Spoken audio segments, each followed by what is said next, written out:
तरक्याती कामों के हवाले से अगर मैं बात करूं तो शाह लतीफ़ में तो कोई काम भी नहीं हुआ। हमारी सबसे बड़ी बदकिस्मती समझ लें। हमारे यहाँ बस सबसे बड़ा जो इशू है वो कब्रिस्तान का है। ये 2017 से लेकर 20 तक यानी मैंने कोई जगह नहीं छोड़ी, हर दरवाज़ा खटखटाया, लेकिन हमें कहीं से भी ना कोई मस्बत जवाब नहीं मिला। उसके अलावा अगर आप यहाँ देखें तो कोई सरकारी पार्क नहीं है। जगहें बहुत बड़ी हैं, एमडीए ने यहाँ एकड़ों में पार्क छोड़े हुए हैं, लेकिन बना हुआ कोई पार्क नहीं है। स्कूल की बहुत बड़ी जगह है, यानी प्राइमरी स्कूल, सेकेंडरी स्कूल एकड़ों के हिसाब से छोड़े हुए हैं, लेकिन वो भी कोई किसी सरकार ने बनाया नहीं है। प्ले ग्राउंड की यहाँ जगह तो है, लेकिन वो बने हुए नहीं हैं। सेवरेज की अगर हम बात करें तो तबाह हाल है यहाँ का निज़ाम। पीने के पानी का करें तो वो सेवरेज और वो एक दूसरे में मिक्स होकर आता है। तो ये बड़ी बदकिस्मती है। यानी अगर इस हवाले से हम बात करें, तरक्याती हवाले से शाह लतीफ़ में कब्रिस्तान के ऐसे पहले हमारा ये जुम्मा गोट माहिती का एक कब्रिस्तान है, इसमें हम दफना लिया करते थे अपने लोगों को, या चुकंडी में। अब इन दोनों में लोगों ने हमें मना कर दिया। तो एक किसान का कब्रिस्तान है, वो बस थोड़ी सी उसमें भी जगह रह गई है। अल्लाह ताला उनका भला करे। शाह लतीफ़ का अपना कोई कब्रिस्तान यहाँ मौजूद नहीं है। अस्सलाम वालेकुम माय लवली फ्रेंड्स, उम्मीद है आप सब ठीक ठाक होंगे, खैरियत होंगे। जैसे कि शेयर्स ऑफ उस्मान की टीम आज हाज़िर हुई एक नई वीडियो के साथ। आज हम मौजूद हैं ज़िला मलीर और डिस्ट्रिक्ट मलीर और जमात इस्लामी के डिप्टी जनरल सेक्रेटरी के पास हम लोग आए हुए हैं, फ़ाज भाई के पास। तो आइए चलिए इनसे गुफ्तगू करते हैं शाह लतीफ़ के हवाले से कि शाह लतीफ़ में कहाँ क्या क्या काम हुआ है और क्या तरक्याती काम हुए हैं या नहीं हुए। इनसे पूछते हैं शाह लतीफ़ के बारे में। सबसे पहले तो उनको अस्सलाम वालेकुम सर। वालेकुम अस्सलाम। क्या हाल है? ठीक है सर। आप अल्लाह करम है उस्मान भाई। अच्छा फ़ाज भी बताएं, आप जो हैं ये शाह लतीफ़ में क्या काम हुए, तरक्याती काम गवर्नमेंट की तरफ से? तरक्याती कामों के हवाले से अगर मैं बात करूं तो शाह लतीफ़ में तो कोई काम भी नहीं हुआ। हमारी सबसे बड़ी बदकिस्मती समझ लें।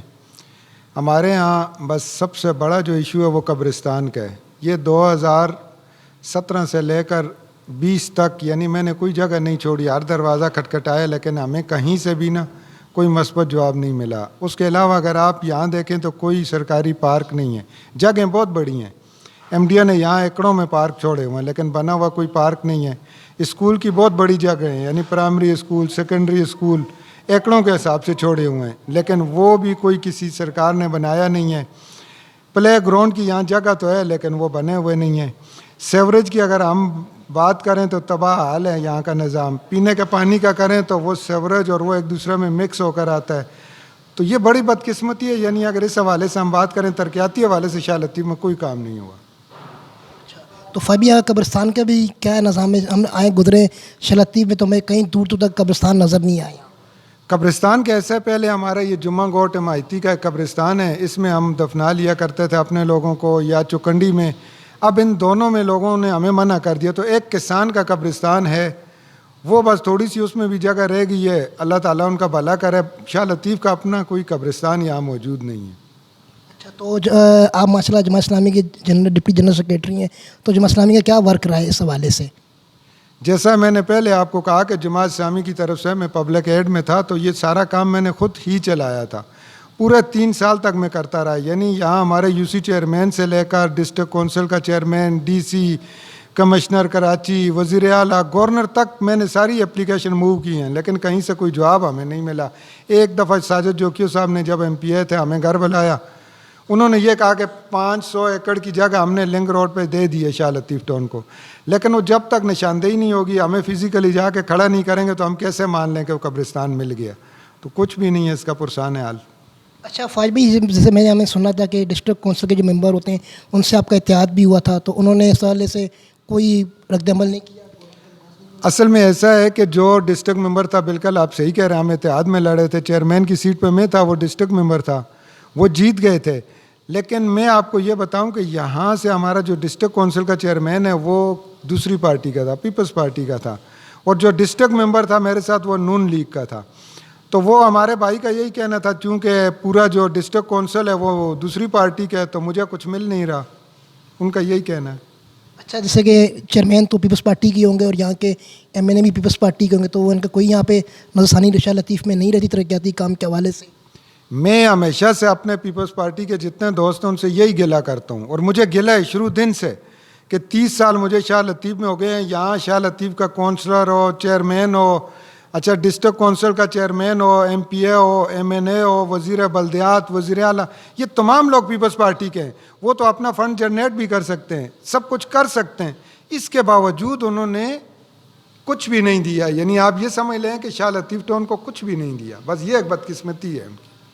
अच्छा, तो अच्छा फौज भी से ये बताएं कि यहाँ पे शाह लतीफ़ में जो है हमने सुने कि यहाँ पे जो है प्लाटिंग, कोई खाली प्लाट पड़ा हुआ होता है तो कोई दूसरी पार्टी आके बैठ जाती है, समझ लें किसी में कब्जा हो जाते हैं, तो इस पर आप क्या कहना चाहेंगे प्लाटों के हवाले से? प्लाटों के हवाले से तो मैं आपको ये कहूँगा उस्मान भाई कि यहाँ सिर्फ एक प्लाट पड़ा हुआ उस पर कब्जे की बात नहीं है, यहाँ पूरा पूरा सेक्टर कब्जा हुए हैं, और वो भी उसी पार्टी के आशीर्वाद पे हुए हैं। यहाँ हमारा 30A सेक्टर है वो पूरा कब्जा हुआ, 31A पे कब्जा हुआ, 30B पे कब्जा हुआ, 27A 27B पे कब्जा हुआ, 26A 26B पे हुआ। तो वो पूरे पूरे सेक्टर गए हैं, तो हम एक एक प्लाट की क्या बात करें आपसे, पूरा सेक्टर यहाँ कब्जा हुए हैं, कब्जा माफिया यहाँ है, और जो लोगों के प्लाटों पे कब्जा कर रहे हैं वो लोग भी मौजूद हैं। लेकिन लाजमी बात है उनको भी कहीं ना कहीं की आशीर्वाद होती है, किसी की शय होती है, सपोर्ट होती है, तो वो लोग करते हैं, ऐसे तो नहीं कर सकते। अच्छा, तो यहाँ के लोग कोई शाह लतीफ़ से थाना है, पुलिस स्टेशन लगता है, तो यहाँ की कोई दखल, कोई एक्शन नहीं किया जाता पुलिस थाने की तरफ से? देखें, आपको पता है कि जो कब्ज़ा माफिया के लोग हैं वो बड़े मजबूत लोग हैं, वो कमज़ोर लोग नहीं हैं। इस 30A पे हमने खुद हाई कोर्ट में केस किया था, जस्टिस मुशीर आलम का फैसला हमारे हक़ में आया था, इसके बावजूद वो 30A गिरा नहीं, खाली नहीं हुआ। तो फिर आप अंदाज़ा लगा लें, हाई कोर्ट के आर्डर के बावजूद भी तो कब्ज़े ग्रुप वाले मजबूत लोग हैं, कमज़ोर लोग तो नहीं हैं, तो उनको कैसे एक थाना रोक लेगा, मुझे तो नहीं लगता। देखें, वो खुद उनके अपने ऐसे रूट्स हैं, वो काम करते हैं, और गवर्नमेंट की पूरी यानी सपोर्ट उनको थी, तो तब ये कब्जे हुए हैं। ठीक, तो मैं सुना है यहाँ पे लोगों ने 2-2 फाइलें बनाई हुई हैं, उस फाइल की तो गरीब बंदा कहाँ जाए। अब इसने प्रॉपर जो एक फ़ाइल ली है, ख़रीदा है, लेकिन कोई दूसरी पार्टी आती है जली बना के फ़ाइल, तो वो उस पर बैठ जाते हैं। तो इस पर इसका बेसिकली फौज भी क्या हल क्या है इसका? देखिए, हम तो यही हाल है, यही कह सकते हैं, ख़रीदार को यही कह सकते हैं कि आप देखभाल कर ख़रीदें। देखें, जहाँ भी प्रॉपर्टी का काम होता है 2 नंबर लोग होते हैं, शाह लतीफ़ टोन में ज़्यादा हैं, बड़ी तादाद में। आप सही कह रहे हैं, डबल फाइलें भी हैं। हम तो ये कहते हैं जो ख़रीदार है वो ख़रीदते वक्त देख ले, ख़रीदार भी लालच में मारा जाता है। अब एक साफ़ सुथरा प्लाट है, अगर 17A में 50 लाख रुपए का है, वही चीज़ वो दूसरा कब्जे वाला उसको 10 लाख में देते हैं, तो ख़रीदार को सोचना चाहिए ये 50 लाख वाला 10 लाख में कैसे मिलेगा, मुझे नहीं मिल सकता है, वो तो 2 नंबर ही होगा। तो ख़रीदार भी खुद लालच के चक्कर में फंस जाते हैं और उन लोगों के हाथ में आ जाते हैं, अपना नुकसान कर बैठते हैं। मेरी तो उनको यही तजवीज़ है कि आप लोग जब भी ख़रीदें देखभाल कर ख़रीदें चीज़, ऐसे ही ख़रीदेंगे तो यही हाल होगा। अच्छा फौज भी, हम शाह लतीफ़ में तो मैं देखा तो यहाँ पे काफ़ी तादाद पे स्टेट एजेंसियाँ खुली हुई, छोटी छोटी दुकानों में लोगों ने खोली हुई, लेकिन उनसे कोई गवर्नमेंट का कोई नज़र नहीं है कि गवर्नमेंट से उनकी ये स्टेट एजेंसी रजिस्टर हुई भी हो। तो आप कोई मशवरा क्या देना चाहें जो ख्वाहिशमंद है शाह लतीफ़ में प्लाट लेने के लिए, उनको आप क्या सलाह मशवरा दें, कौन से स्टेट में जाएँ, किसके पास जाएँ, और उनको पता चले कि यार वाकई ये बंदा जेन्युइन स्टेट है और इनका रजिस्टर हुआ हुआ है गवर्नमेंट से? देखें, शाह लतीफ़ में बहुत सारे लोग हैं जिन्होंने अपनी रजिस्ट्रेशन भी कराई हुई है, जेन्युइन लोग ज़्यादा हैं, 2 नंबर लोग बहुत कम हैं, 2 नंबर तो 10% भी नहीं है। लेकिन मैं यही कहता हूँ कि ख़रीदार लालच के चक्कर में फंस जाता है, सस्ते के चक्कर में। तो उनको खुद चाहिए कि अगर एक जगह मार्केट घूमें, एक सेक्टर में अगर 50 लाख का प्लाट है, तो वही प्लाट अगर उसको कोई 10 लाख का दे रहे, तो उसको खुद भी सोचना चाहिए कि 50 लाख की चीज़ मुझे 10 में कैसे मिल सकती है। तो वो अगर सोच के लेंगे, देखभाल के लेंगे, तो मेरा ख्याल ये है कि कभी भी नुकसान नहीं होगा उनका। ठीक, अच्छा फ़ायबी, इससे शाह लतीफ़ में कितनी आबादी होगी आपके ख्याल से? ये जो हमारी मरदमशुमारी गुजरी है लास्ट टाइम, तो उसमें 85,000 डिक्लेयर किया गया हमारी आबादी को। हालांकि मैं ये समझता हूँ कि इससे ज़्यादा है, और आपको पता है कि पूरी कराची में जमात इस्लामी ने जिस तरह से क्लेम किया हुआ है, पूरे 1 करोड़ लोगों को गायब किया हुआ है, तो शाह लतीफ़ के साथ भी ऐसे ही हुआ है। ये 85,000 की नहीं है, मेरे हिसाब से तो ये 2 लाख से ऊपर की आबादी है। लेकिन जो लास्ट टाइम जो मरदमशुमारी हुई उसमें 85,000 शो किया है शाह लतीफ़ टाउन को। ठीक है फ़ायबी, से हम लोग आ रहे थे शाह लतीफ़ में, तो हमने देखा यहाँ पे गटर भी खुले हुए हैं, गलियों में पानी खड़ा हुआ बेइंतहा, कोई पुरसाने हाल है शाह लतीफ़ का। हालांकि शाह लतीफ़ कराची का बहुत अच्छा एरिया हो चुका है, डेवलपमेंट बहुत ज़्यादा हो रही है, बहुत कम वक्त में बहुत ज़्यादा डेवलपमेंट होगी, लेकिन यहाँ पे कोई पुरसाने हाल नहीं है, घर सब सड़कें टूट फूट का शिकार है, पानी खड़ा हुआ है। तो इस पर आप क्या कहना चाहेंगे, गवर्नमेंट को क्या सलाह देना चाहेंगे, और अपना पैगाम भी सुना दें?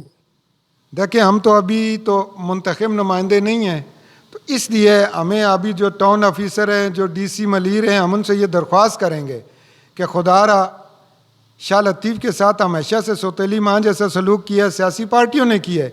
आप कम अज़ कम सियासी पार्टियों से नहीं हो, आपको शाह लतीफ़ टाउन को देखना चाहिए।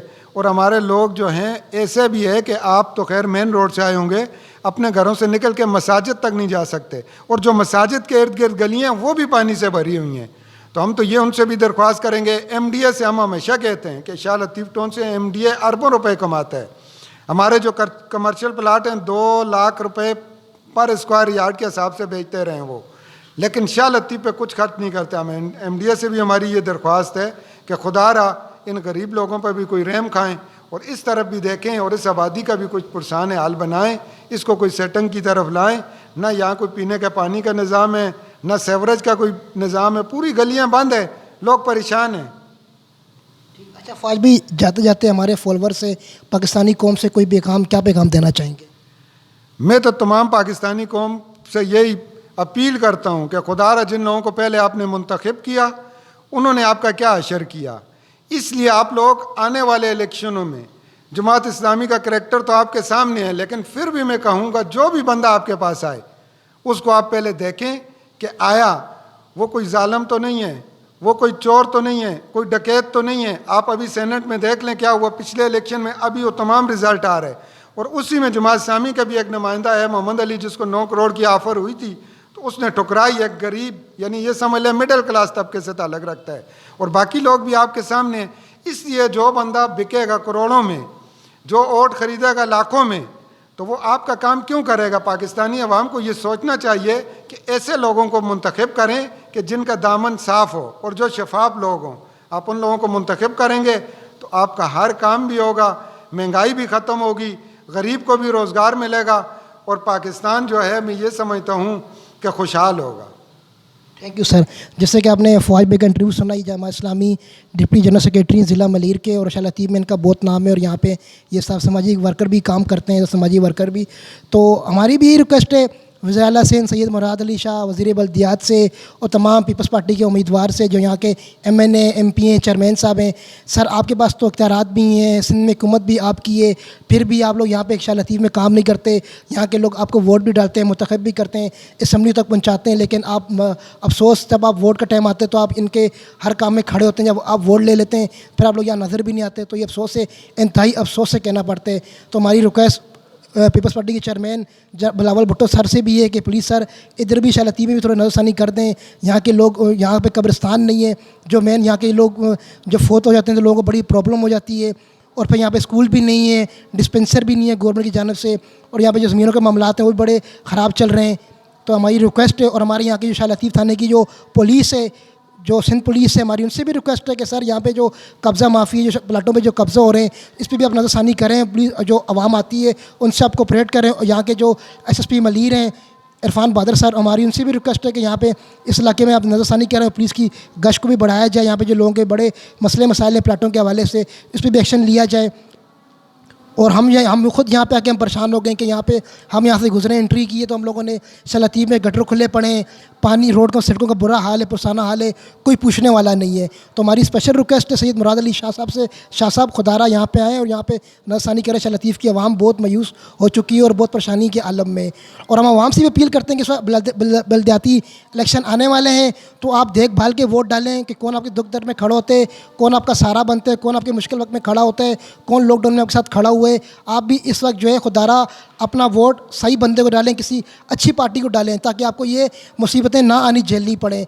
आप ये ना बोलें कि हमारे ख़ानदान के बड़े बंदे ने बोल दिया तो हम इसी पार्टी को वोट डालेंगे, चाहे उसने कोई काम ना करवाया हो। तो खुदारा अपने हक़ के लिए खड़े हों, अपना वोट लाजमी डालें, और इस बार इस पार्टी को डालें जो आपके दुख दर्द में, जो पार्टी आपको नज़र आती है कि ये काम करने वाले हैं। और खुदारा इस वक्त जो है अपनी आँखें खोलें बल्दियाती इलेक्शन में, वरना आप ज़िंदगी भर ऐसे ही आप लोग जो है मुंतकर रहेंगे, गटरों के पानियों में, रोडें टूट फूट का शिकार रहेंगी। तो हमारी आवाम से यही अपील है, दरमनाना अपील है कि प्लीज़ इस और रिक्वेस्ट करते हैं हम आपसे कि बल्दियाती इलेक्शन में आप उसी पार्टी को वोट डालें जो आपको समझ में आता है। तो फिर हम मिलेंगे एक नई वीडियो के साथ। शेयर्स ऑफ उस्मान को टीम को दीजिए इजाज़त। पाकिस्तान जिंदाबाद। अल्लाह हाफिज़।